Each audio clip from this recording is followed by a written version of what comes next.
जी, good afternoon. जी, good afternoon.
शुरू करें class आज की।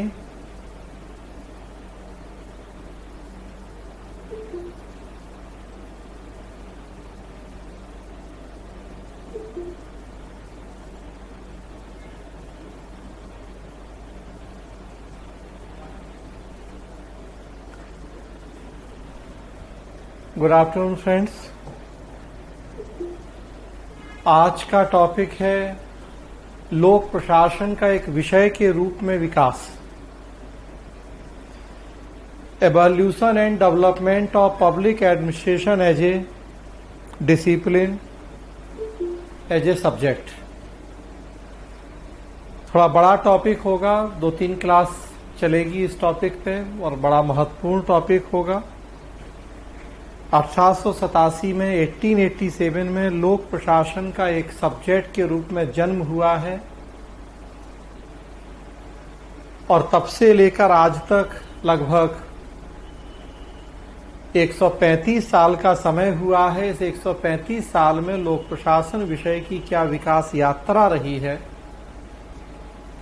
इसको हम पढ़ते हैं इस टॉपिक में। एक तरह से लोक प्रशासन से जुड़े हुए जितने महत्वपूर्ण कॉन्सेप्ट्स हैं, जितनी महत्वपूर्ण थ्योरीज हैं, संक्षेप में एक बार उनकी यहां चर्चा होगी। लोक प्रशासन में जो जो चीजें हमें पढ़नी है, तो कब कौन सी चीज इसमें शामिल हुई है, वही तो विकास है। तो संक्षेप में एक बार वो सब पढ़ लेंगे हम, जो एक तरह से लोक प्रशासन का सिलेबस है, और फिर एक एक करके जरूरत के अनुसार उन्हीं चीजों को आगे डिटेल पढ़ते जाएंगे। तो एक बार पूरा यहां हमें डेवलपमेंट पता लगता है, जो भी पब्लिक एडमिनिस्ट्रेशन के कॉन्सेप्ट हैं, थ्योरीज हैं, रूल्स रेगुलेशंस हैं, प्रिंसिपल्स हैं उनका, कि कब डेवलपमेंट हुआ, किस माहौल किस परिस्थिति में डेवलपमेंट हुआ, क्यों जरूरत पड़ी उसके डेवलपमेंट की, हमें उसकी शुरुआत करने की। तो वो चीजें हम यहाँ, वो ट्रेंड्स यहाँ हम देखते हैं, उनकी एनालिसिस करने की कोशिश करते हैं और फिर उन्हीं चीजों को आगे डिटेल विस्तार से फिर पढ़ा जाता है। तो टॉपिक लोक प्रशासन का एक विषय के रूप में विकास। यहां देखिए आप, जैसा कि हम जानते हैं कि लोक प्रशासन 2 भूमिकाओं वाला विषय है। लोक प्रशासन अध्ययन का एक विषय भी है और लोक प्रशासन एक कार्य प्रक्रिया भी है। लोक प्रशासन की 2 भूमिकाएं हैं, सारे विषयों की ये दोनों भूमिकाएं नहीं होती। लोक प्रशासन को एज ए सब्जेक्ट हम पढ़ते भी हैं, और लोक प्रशासन में जो भी चीजें पढ़ते हैं वो सारी चीजें अपने चारों तरफ हम व्यवहार में घटित होते हुए देखते भी हैं।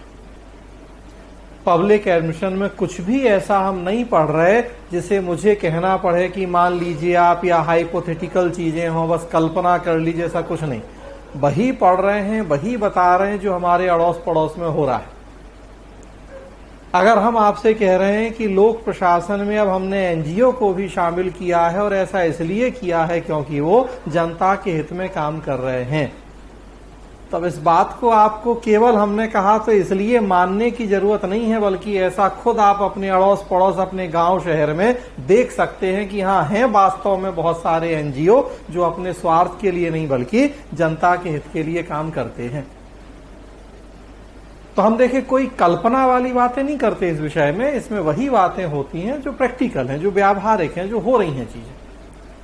तो लोक प्रशासन की दोनों भूमिकाएं हैं, वो अध्ययन का विषय भी है, वो कार्य प्रक्रिया भी है, और ये दोनों भूमिकाएं एक दूसरे की पूरक है। कार्य प्रक्रिया के रूप में उतना पुराना है जितनी पुरानी सभ्यता, तो ये उसके महत्व को बताता है कि व्यवहार में लोक प्रशासन तब से चला आ रहा है जब से हमारी सभ्यता का अस्तित्व है, और तब से लेके आज तक। और इसका एक सब्जेक्ट के रूप में जन्म हुआ है 1887 ईस्वी में। 1887 ईस्वी में एक विषय के रूप में इसका जन्म हुआ अमेरिका में। सो तब से लेके अब तक कैसे इसका एवोल्यूशन एंड डेवलपमेंट हुआ है, क्या इसकी विकास यात्रा रही है, तो उसे हम कहते हैं विकास। विकास की ही हमें बात करनी है, महत्व की ऑलरेडी हम बात कर चुके हैं। तो टॉपिक है एक विषय के रूप में लोक प्रशासन का विकास 1887 से लेकर आज तक। लोक प्रशासन के विकास को हम 6 चरणों में बांट के पढ़ते हैं। वो 6 चरण यहां स्क्रीन पे आप देख सकते हैं।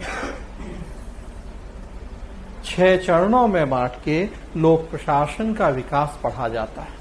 प्रथम चरण, फर्स्ट फेज है 1887 से 1926, और इसका नाम है पॉलिटिक्स एडमिनिस्ट्रेशन डाइकोटॉमी, या राजनीति प्रशासन द्वैत भाव का काल। इस चरण में हम देखेंगे कि राजनीति और प्रशासन को अलग अलग करने की प्रवृत्तियों पर बल था।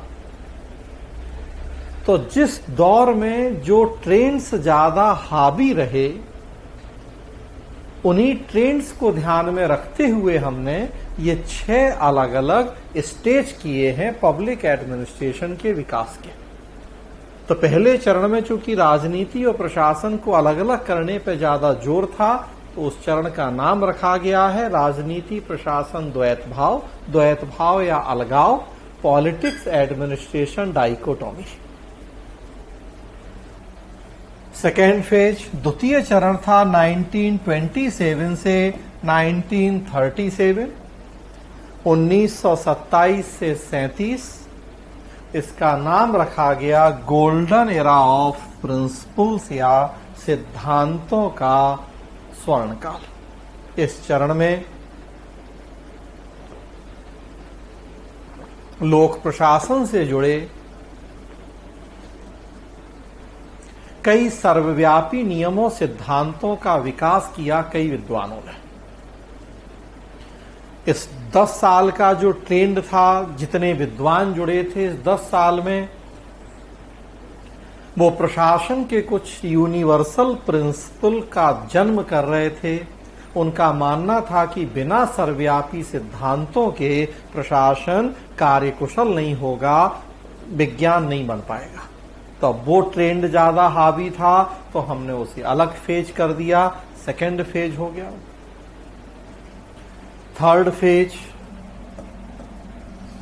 थर्ड फेज देखेंगे 1938 से 1947।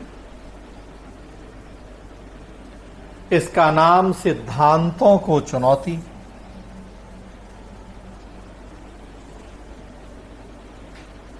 Challenge for the principal. Second phase में जो प्रिंसिपल्स आए थे, थर्ड फेज में उनको चैलेंज, चुनौतियां मिली। उनके रेलिवेंस पे क्वेश्चन मार्क लगाए गए। स्पेशली हम देखेंगे कि जब चूंकि सेकेंड वर्ल्ड वॉर का टाइम था ये, उसी के बाद डेवलपिंग कंट्रीज, विकासशील देशों का उदय होना शुरू हुआ, तो वो जो सिद्धांत आए थे सेकेंड फेज में वो डेवलपिंग कंट्रीज में फेल हो गए। तो चुनौती मिली सिद्धांतों को, तो अब चूंकि ट्रेंड बदल गया, थर्ड फेज हो गया ये 38 से 47 सिद्धांतों को चुनौती। चतुर्थ चरण फोर्थ फेज 1948 से 70, 1948 से 70, और इसका नाम अस्तित्व का संकट, क्राइसिस फॉर आइडेंटिटी, अस्तित्व का संकट।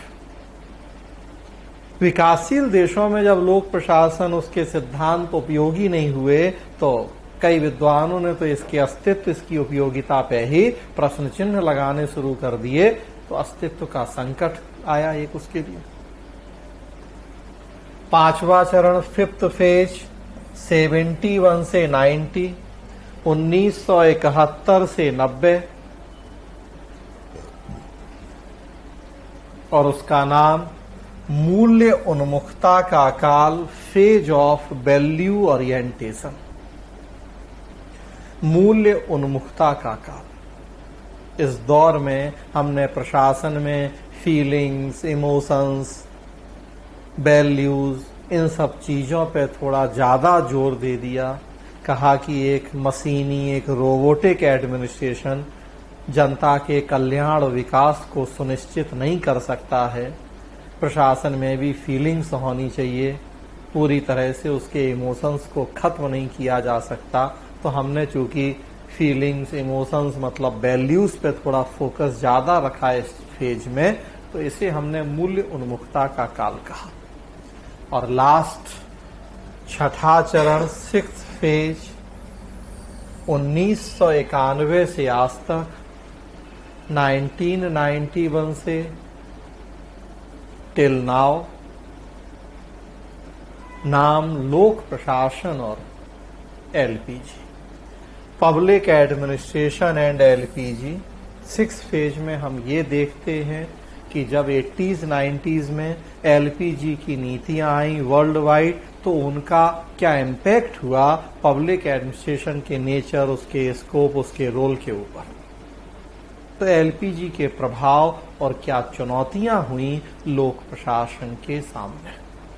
तो इस तरीके से इन 6 चरणों में बांट के स्टडी की जाती है लोक प्रशासन के विकास की। एक एक करके हम देखेंगे ये 6 चरण क्या है। जो पहला चरण है, इसमें हम जो हमारे विषय पब्लिक एडमिनिस्ट्रेशन के पिता हैं, father of public administration Woodrow Wilson, specially उनका कंट्रीब्यूशन देखेंगे कि उनका क्या योगदान रहा, कैसे लोक प्रशासन का एक इंडिपेंडेंट सब्जेक्ट के रूप में जन्म हुआ।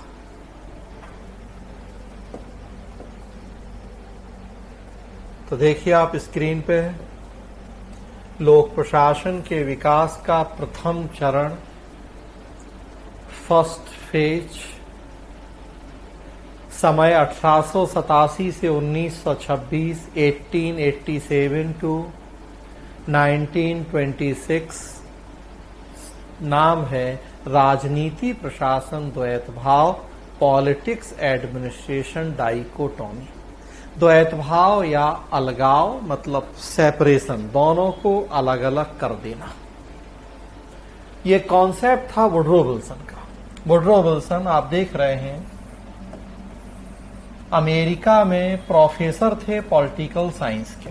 हम बात कर रहे हैं 1887 की, जहां हमारे विषय का जन्म हुआ है, और वहीं से हम ये प्रथम चरण की शुरुआत मान रहे हैं। तो वुडरो विल्सन अमेरिका में उस समय पॉलिटिकल साइंस सब्जेक्ट के प्रोफेसर थे।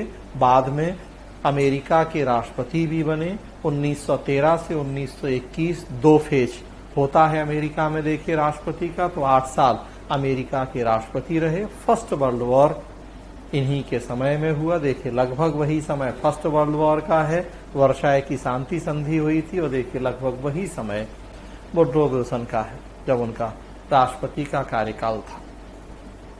जिस समय की हम बात कर रहे हैं उस समय प्रोफेसर थे पॉलिटिकल साइंस के।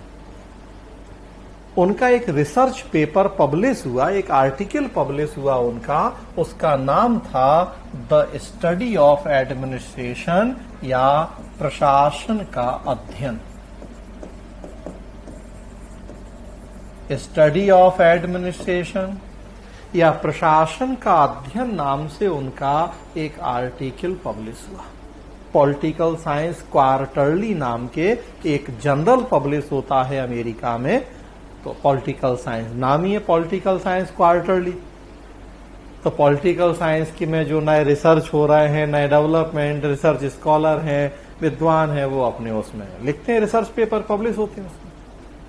तो इनका एक ही रिसर्च पेपर, एक आर्टिकल था, ये प्रशासन का अध्ययन स्टडी ऑफ एडमिनिस्ट्रेशन पब्लिश हुआ उसमें। जो ये आर्टिकल था इनका, इसमें इन्होंने कॉन्सेप्ट दिया राजनीति प्रशासन द्वैत भाव या पॉलिटिक्स एडमिनिस्ट्रेशन डाइकोटॉमी। राजनीति और प्रशासन, इन दोनों को वुडरो विल्सन ने अलग अलग किया।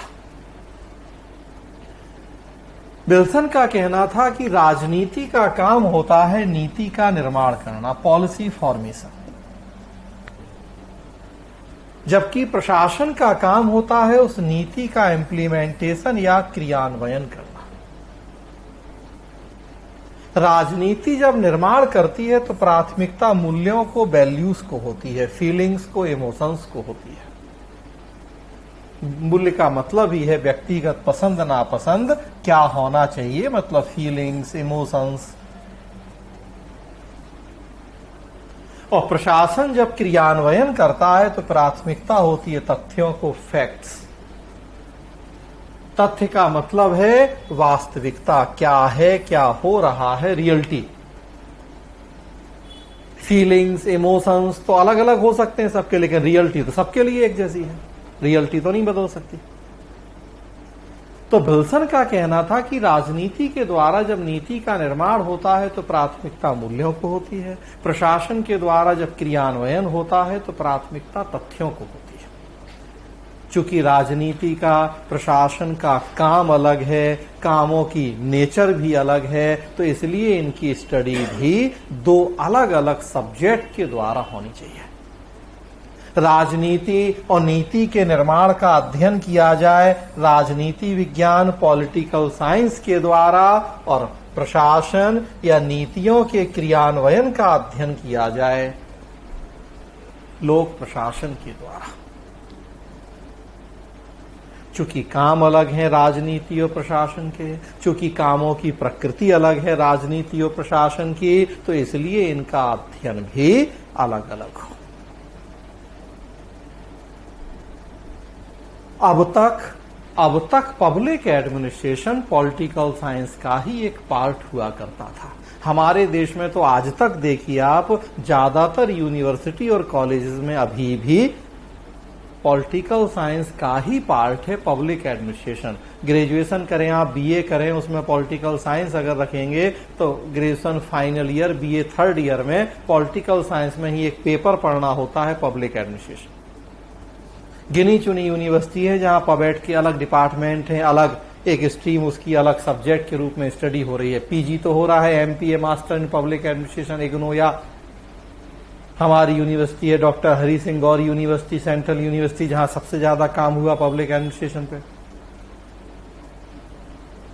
तो गिनी चुनी यूनिवर्सिटी है जहां अलग डिपार्टमेंट है, अलग स्टडी होती है। अदरवाइज पॉलिटिकल साइंस का पार्ट हमारे देश में तो आज तक है।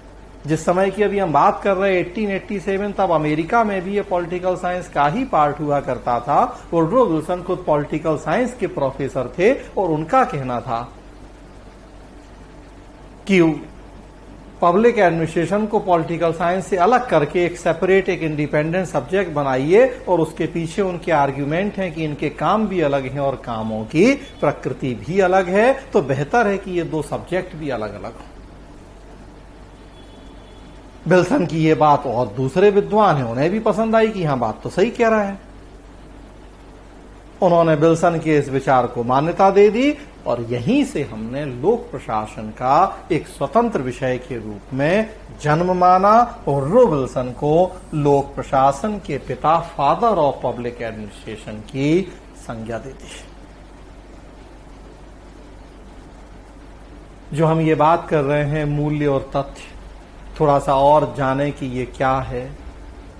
अभी मैंने बस इतना बताया कि राजनीति जब निर्माण करती है तो प्राथमिकता मूल्यों को होती है, मतलब व्यक्तिगत पसंद नापसंद या क्या होना चाहिए, और जब प्रशासन क्रियान्वयन करता है तो प्राथमिकता तथ्यों को होती है या वास्तविकता को क्या है या क्या हो रहा है। आप देखिए हमारे देश में पार्लियामेंट, संसद है जो कि नीतियां बना रही है, राजनीति है देखिए, और फिर एडमिनिस्ट्रेशन है जो नीतियों कानूनों को जनता के बीच में लागू कर रहा है। कोई भी इशू, कोई भी नीति देख लीजिए आप, सबसे अच्छा आप अगर कृषि कानूनों की बात करें या सीएए की बात करें या और जो भी ऐसे नीतियां बन रहे, कानून बन रहे, एजुकेशन पॉलिसी या कुछ भी देखिए, तब कृषि कानून हो, चाहे सिटीजनशिप अमेंडमेंट एक्ट हो सीएए, और चाहे एजुकेशन पॉलिसी हो, पॉलिसी भी है और कानून भी, दोनों एक साथ देखिए। इनको बनाने का काम है राजनीति का। कृषि कानून संसद ने पारित किए हैं, सीएए भी, शिक्षा नीति सरकार ने बनाई है, मतलब राजनीति। तो विल्सन का कहना है कि जब ये निर्माण का टाइम होता है राजनीति के द्वारा, उस समय फीलिंग्स, इमोशंस को प्रायोरिटी दी जाती है। क्या होना चाहिए पर जोर होता है। संसद में जब सरकार ने अपनी पसंद नापसंद के अनुसार कृषि विधेयक बनाया या सीएए के लिए बिल बनाया, संसद में रखा। अब देखिए आप, संसद में उस विधेयक जो सरकार लाती है उस पर चर्चा होती है। सरकार अपना पक्ष रखती है कि क्यों विधेयक लाई है, विधेयक के जो प्रोविजन है वो क्यों हैं, क्या है, और तब विपक्ष को जिन प्रोविजंस पे आपत्ति होती है वो अपना पक्ष रखते हैं। कृषि कानून ही तो सरकार कह रही है कि एमएसपी बाध्यकारी नहीं होगा, ये सरकार का पसंद है, उसका मानना है कि ऐसा नहीं होना चाहिए। आज तक कभी नहीं हुआ हमारे देश में कानूनन एमएसपी बाध्य, अभी भी नहीं होना चाहिए। तो ये सरकार की सोच है कि एमएसपी बस जैसा सामान्य चल रहा है वैसे ही चलना चाहिए, कानून नहीं होना चाहिए। लेकिन विपक्ष को लगता है कि नहीं, कानून होना चाहिए। तो जब अब चर्चा हो रही है संसद में कृषि बिलों पे, तो विपक्ष कहे कि नहीं, इसमें एमएसपी के लिए भी कानूनन प्रोविजन होना चाहिए। सीएए में केवल भारत, पाकिस्तान, बांग्लादेश के ही नहीं और देशों के लोगों को भी शामिल करना चाहिए, या धर्म के आधार पर भेदभाव नहीं होना चाहिए, तो इसमें मुसलमानों या जिनको छोड़ दिया गया उनको भी शामिल करना चाहिए। तो सारे राजनीतिक दल अपनी अपनी आइडियोलॉजी, अपनी अपनी विचारधारा, पसंद नापसंद के अकॉर्डिंग अपनी बात कहते हैं संसद में। सरकार ने अपनी कही, बाकी अपनी कहते हैं। चर्चाएं होती हैं, डिबेट होते हैं, विचार विमर्श होते हैं। जिसकी पसंद नापसंद के पक्ष में मेजॉरिटी होती है उसके अकॉर्डिंग फाइनली कानून बन जाता है।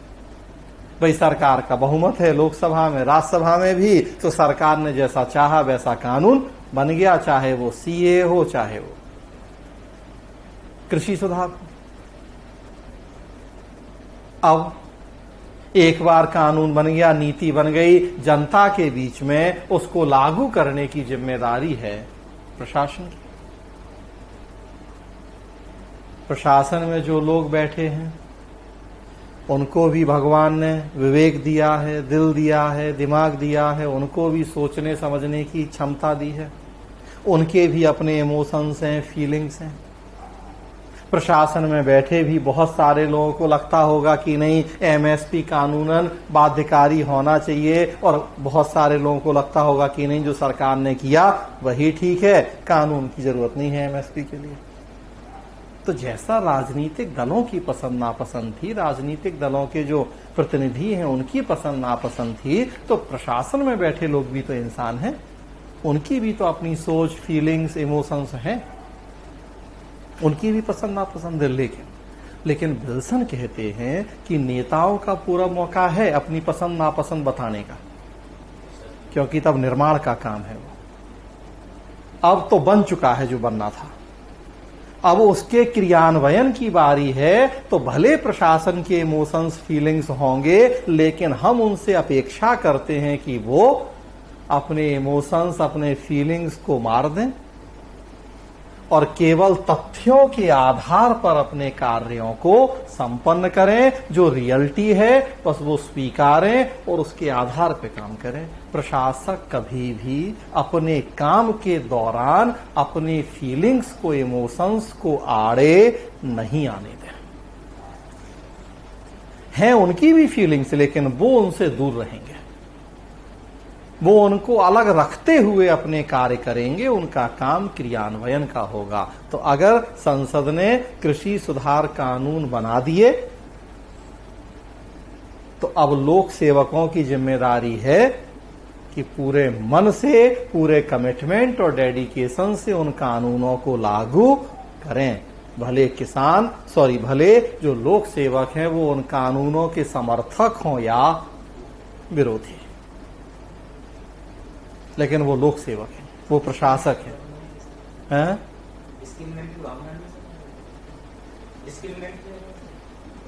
मूल्य होंगे तो होगा। तथ्य इसीलिए तो तथ्य की तब डिस्क्रिमिनेशन ना हो, सबके साथ इम्पार्शियल होके काम कर पाए। अगर फीलिंग्स आ जाएंगी तो फिर यहां भी धर्म जाति क्षेत्र कुछ हो जाएगा। वही तो नहीं चाहिए हमें प्रशासन में तो हमें इक्वलिटी चाहिए, सबके साथ समानता का व्यवहार चाहिए। और उसके लिए जरूरी है कि मशीन बन जाइए आप। मशीनें नहीं करती भेदभाव, रोबोट हो कंप्यूटर हो ये भेदभाव नहीं करते। इनके लिए तो क्या SC ST क्या कांग्रेस बीजेपी कॉमन है, वो तो भाई टेक्नोलॉजी है। AI से भले आजकल हम जो कर दें, अदरवाइज वहां नहीं है डिस्क्रिमिनेशन किसी तरह का या भेदभाव। इंसान के लिए है कि ये हमारा भाई है, कि ये दोस्त है, कि ये जीजा है, कि ये SC है, कि ये ST है, कि ये तो हम किसके साथ क्या बर्ताव करें कि नहीं करें कि क्या। तो यहां अपेक्षा की जा रही है प्रशासन से कि वो मशीन बन जाए, वो रोबोट बन जाए, उसकी फीलिंग्स ना हो। जब आप 10 बजे 9 बजे घर से निकल रहे हैं ऑफिस के लिए, अपने फीलिंग्स अपने इमोशंस को घर पे ही बंद करके बक्से में निकले।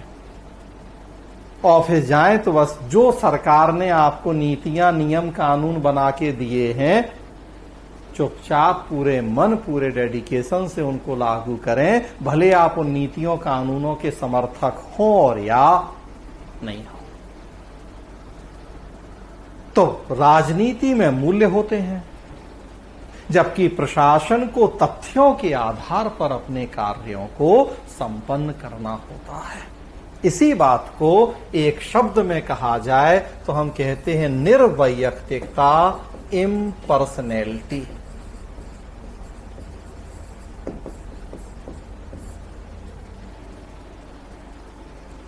प्रशासन मूल्यों से दूर रहे और तथ्यों के आधार पर काम करे।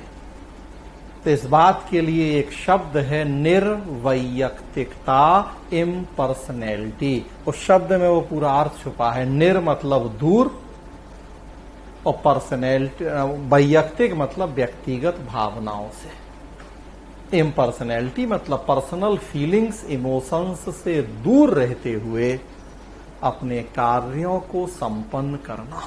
ऐसा आप करेंगे तो आप निष्पक्ष होंगे, आप सबके साथ समान होंगे, किसी से भेदभाव पक्षपात नहीं होगा। आप ज्यादा कार्यकुशल और दक्ष होकर अपने कार्यों को संपन्न कर पाएंगे।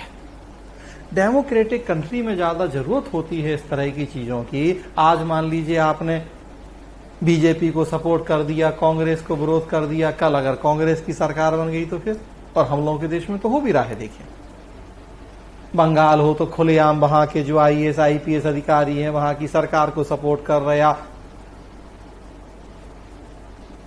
तो आपको सरकार की नीतियों को सपोर्ट कर, जो भी नीतियां हैं बस उसे लागू करना है। भाई आपकी ये ड्यूटी है। आपको किसी ऐसा बिहेव नहीं करना है कि लगे कि आप किसी पर्टिकुलर पॉलिटिकल पार्टी के एजेंट के रूप में काम कर रहे हैं, कि उसकी आइडियोलॉजी से बंध गए हैं। तो ऐसा नहीं, आपको तटस्थ न्यूट्रल रहना है। आपको इम्पर्सनैलिटी के आधार पे अपने कार्यों को संपन्न करना है।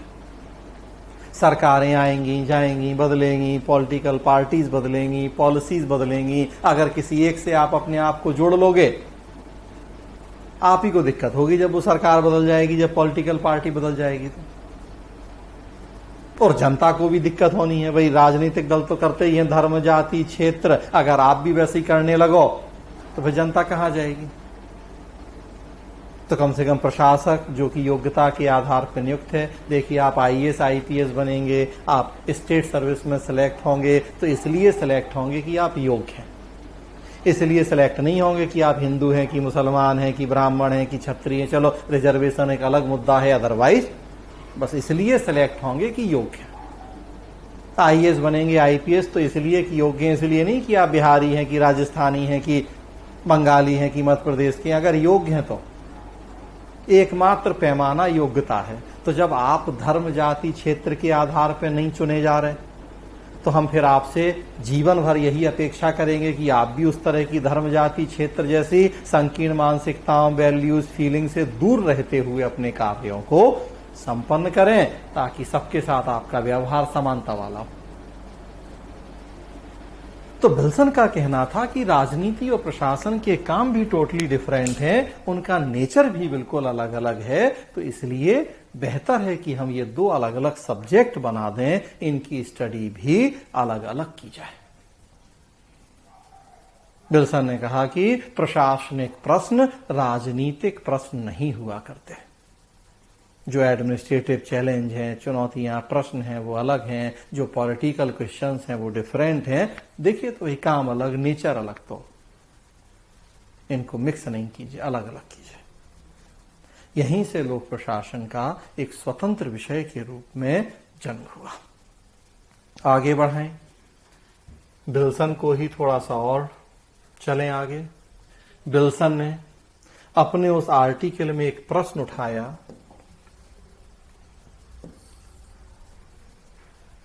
कि अब तक क्यों लोक प्रशासन का एक स्वतंत्र विषय के रूप में जन्म नहीं हुआ। वही कार्य प्रक्रिया के रूप में तो उतना पुराना है जितनी पुरानी सभ्यता। तो ये सब्जेक्ट अब तक क्यों किसी के दिमाग में नहीं आई आइडिया जो हम कह रहे हैं, इसके पहले क्यों किसी ने नहीं कहा, क्यों किसी का ध्यान नहीं गया इस बात पे कि पब्लिक एडमिनिस्ट्रेशन को हमें पॉलिटिकल साइंस से अलग करके एक अलग विषय बनाना चाहिए। क्यों ऐसा हुआ? तो विल्सन ने दो कारण बताए उसके। एक तो विल्सन ने कहा कि राजनीति विज्ञानियों द्वारा इसकी उपेक्षा की गई। उसी का पाठ था राजनीति विज्ञान का और राजनीति विज्ञानियों ने इसको पूरी तरह से इग्नोर किया। और दूसरा कि दुनिया के विभिन्न देशों की जनसंख्या बहुत लिमिटेड थी, बहुत सीमित थी, तो इसलिए भी हमें एक अलग सब्जेक्ट के रूप में पब्लिक एडमिनिस्ट्रेशन की जरूरत महसूस नहीं हुई। राजनीति विज्ञानियों द्वारा उपेक्षा।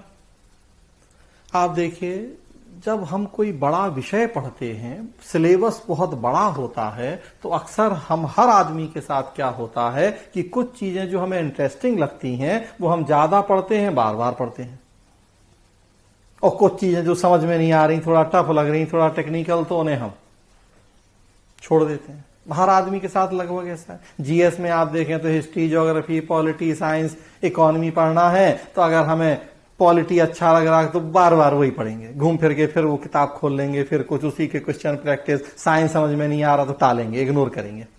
या इकोनॉमी नहीं पढ़ रही, पढ़ ले, तो एक ह्यूमन टेंडेंसी, मानव स्वभाव है। यहां भी वही बात कि पॉलिटिकल साइंस एक बड़ा सब्जेक्ट है। करीब 2500 साल पहले ही जन्म हो गया था पॉलिटिकल साइंस का।